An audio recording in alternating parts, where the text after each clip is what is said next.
Dhaka new market city complex মার্কেটকে সুন্দর ও সুস্থভাবে পরিচালনা করার লক্ষ্যে কাজ করে যাচ্ছে নিউ মার্কেট সিটি কমপ্লেক্স ব্যবসায়ী সমিতির সদস্যবৃন্দরা।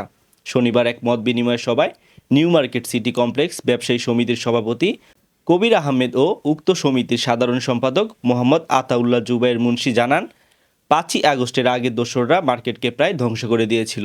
এখন তাদের হাত ধরে এই মার্কেট আবার সুনাম অর্জন করছে এবং এই মার্কেটকে দুর্নীতিমুক্ত মার্কেট হিসাবে পরিচালনা করার লক্ষ্যে তারা সকল ব্যবসায়ী একত্র হয়ে কাজ করে যাচ্ছে। হ্যাঁ, আল্লাহর হুকুমে এখন তো অনেক বেটার। 5 তারিখের আগে আমাদের মার্কেটে তো অনেক প্রতিবন্ধকতা ছিল, সেগুলো আমরা এই 5 তারিখের পরে নতুন কমিটি আসার পরে সেই সমস্যাগুলো আর নাই। কারণ ছাত্রলীগের একটা উৎপাত শুধু আমার এই মার্কেট বলে না, টোটাল নিউ মার্কেট এরিয়াতেই কিন্তু একটা উৎপাত ছিল, যেটা মানে ঢাকা কলেজের একটা আতঙ্কই ছিল যে ঢাকা কলেজের ছাত্রলীগের যে সংগঠনটা ছিল তারা অনেক বেশি উৎপাত করত। এখন আমরা আসার পরে সেটা বন্ধ হয়েছে।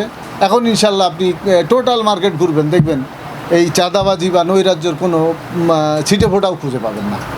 মার্শাল্লাহ এখন আমরা অনেক ভালো শান্তিতে বিজনেস করছে ব্যবসায়ীরা, কারোরই কোনো কমপ্লেন নাই।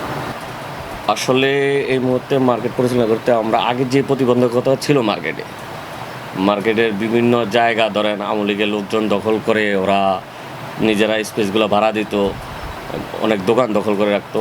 তো আলহামদুলিল্লাহ দেশ নতুন করে স্বাধীন হওয়ার পরে আমরা ওরা নিজ থেকে পালিয়ে যায় এবং মার্কেটে আমরা সুন্দর একটা কমিটি পাই।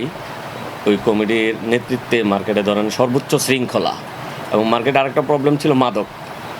আমরা আসার পরে ইনশাল্লাহ মার্কেট সম্পূর্ণ মাদক মুক্ত করতে পারছি। মাদকের যারা ছিল তাদেরকে আমরা মার্কেট থেকে তাড়িয়ে দিয়েছি। তো এখন মার্কেটে আসলে প্রশাসনের সহায়তায় একটা শৃঙ্খলা, শান্তি, ব্যবসায়িক পরিবেশ বিরাজ করতেছে।